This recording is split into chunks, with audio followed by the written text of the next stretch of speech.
Alright, welcome back. This is an updated version of Kili's Knowledge 7, Tier 90 tank for 2025.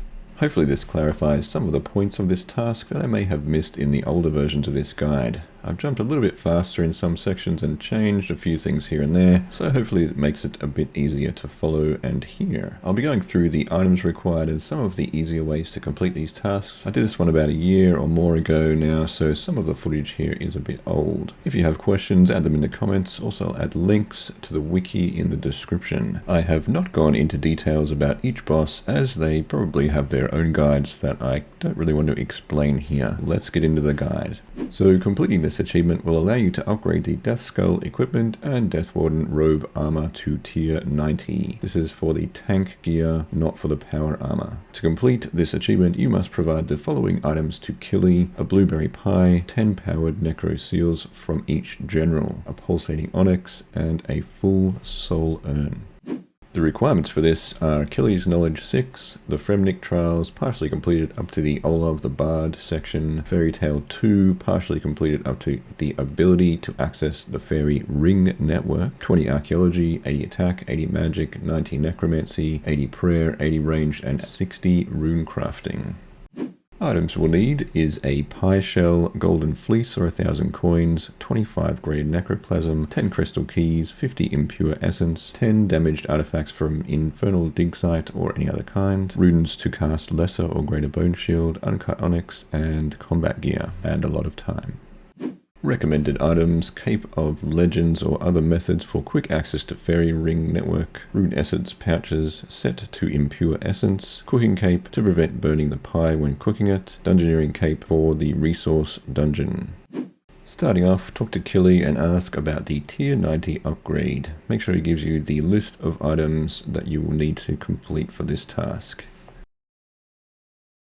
For the blueberry pie, you will need a pie shell and golden fleece or 1,000 coins. Also recommended is the Cape of Legends for the Fairy Ring teleport and the 99 cooking cape to prevent burning the pie. Talk to Lupe in her shop, Soul Supplies, the general store of the city of which is now known as the Underground. Talk to Karen near her gondola just north of Lupe.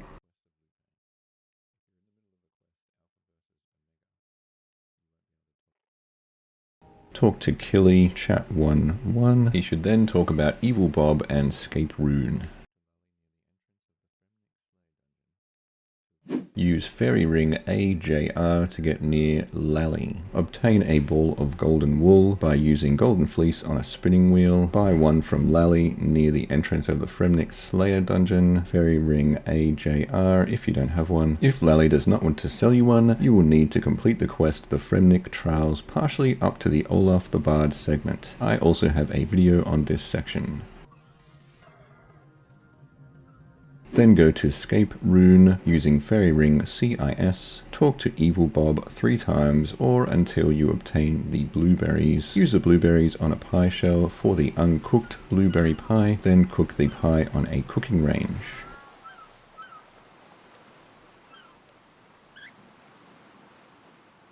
Now that you have the blueberries, add them to a pie shell and cook the uncooked blueberry pie on a cooking range. If you have a 99 cooking cape, it's a good time to use it here, as this will stop you from burning the pie. Now you have the pie, make sure you don't eat it and put it in the bank.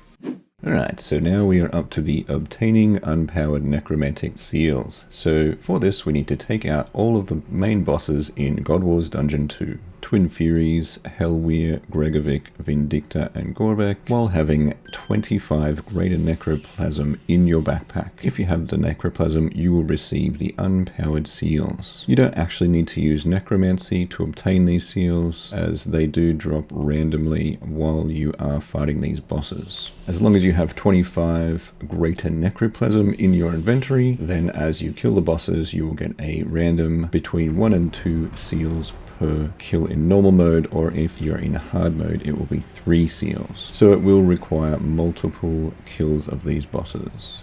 Okay, Twin Furies. So basically I do have another guide for this. I'll leave the fight here if you want to see it, if it's any help, otherwise you can skip to the next section. I actually hadn't killed the Twin Furies before, so this is my first attempt. Also I wasn't sure if I should put all of these boss fights here, so I just put one of each so you can kind of see what they involve. Just bring the tier 80 necromancy gear and food and potions. I kind of just tank my way through this boss and hope for the best.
Now go back to War's Retreat and attune your portal to Twin Furies, and then come back and repeat until you have 10 seals. Here is the Gregorovic fight. He is in the northeast section of God Wars Dungeon 2. Gregorovic is a bit of a funny one. I didn't actually look up any of their mechanics, I kind of just moved around and healed quite a lot.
And now you have one kill of him, you can set your Wars portal to just go back and do the rest of them until you have 10 seals. Vindicta Gorvec. With this one, just try and avoid the fire, and also with all of these bosses, make sure you put the darkness incantation if you have it, and invoke death so that they will actually be pretty much killed as soon as they get to 20% health, I think.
And again, set your Wars portal to this boss, and then repeat until you have 10 seals.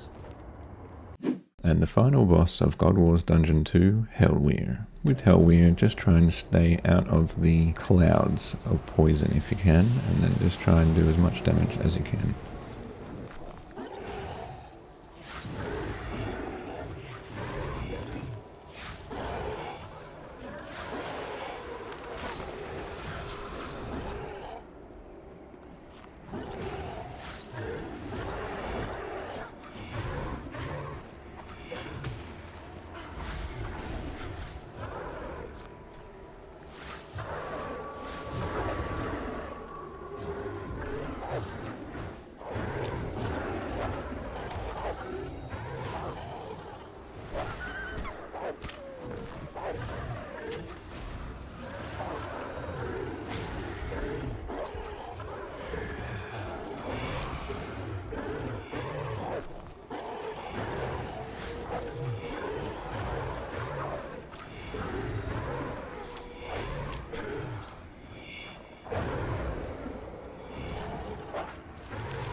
And again, repeat until you have 10 seals, setting your Wars portal to make it easier to get back and forth between this boss.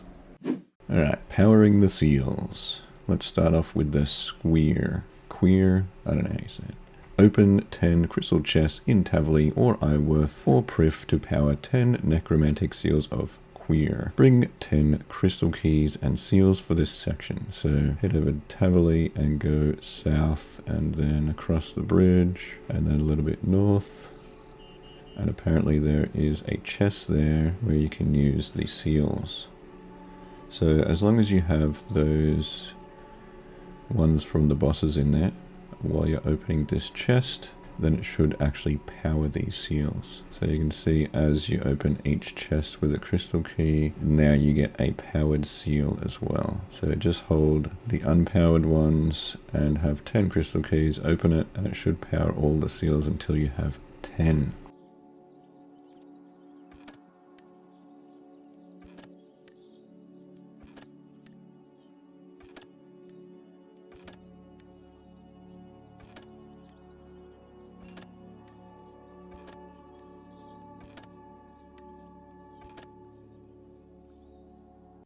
Alright, for the Fury Seals, we need to restore 10 damaged artifacts. They don't actually have to be from Infernal Source. You can take artifacts from anywhere and restore them, as long as you are restoring them and you have the Fury Seals in your backpack, then they will also be powered. Take any 10 artifacts and restore them as long as there's 10, and each one you restore, you will get a powered seal.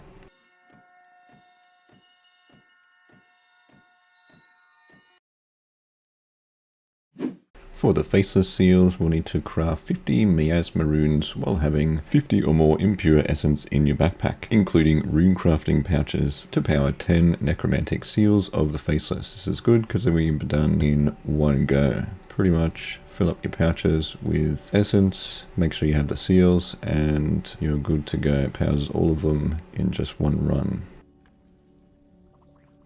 To power the Dragon Rider Seals, they need to absorb Dragon Fire. So I think the easiest way to do this is to head to Tavli Dungeon, where there are blue dragons, and take off your weapons there. And if you take them off, then attack the dragon, having the seals in your inventory. Otherwise you kill the dragons a bit too fast. So if you take off your main and offhand weapons, then it actually allows the seal to absorb the dragon fire. And just do that until all of your seals are powered.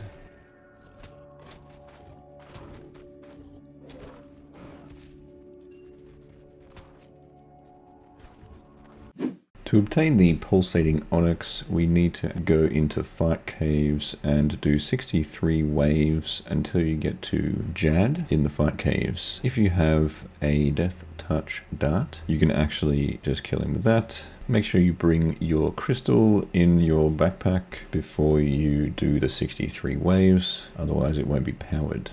I hadn't done fight caves before, so I went all the way to wave 63 the first time and then got killed instantly by this boss here. Then I found out you could actually use Death Touch darts and they actually instantly kill him. So if you have one of them, definitely use it. Otherwise, you might have to look up another guide on how to defeat this one because he is a bit tricky. Now you just need to combine the crystal with an uncut onyx.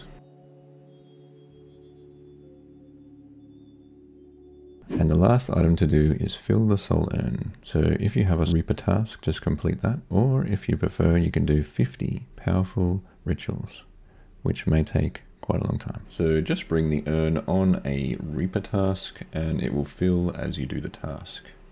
Now check your list and make sure you have all the items out of your bank, and you can return to Kili and go through the dialogue to learn how to make tier 90 tank armor finally.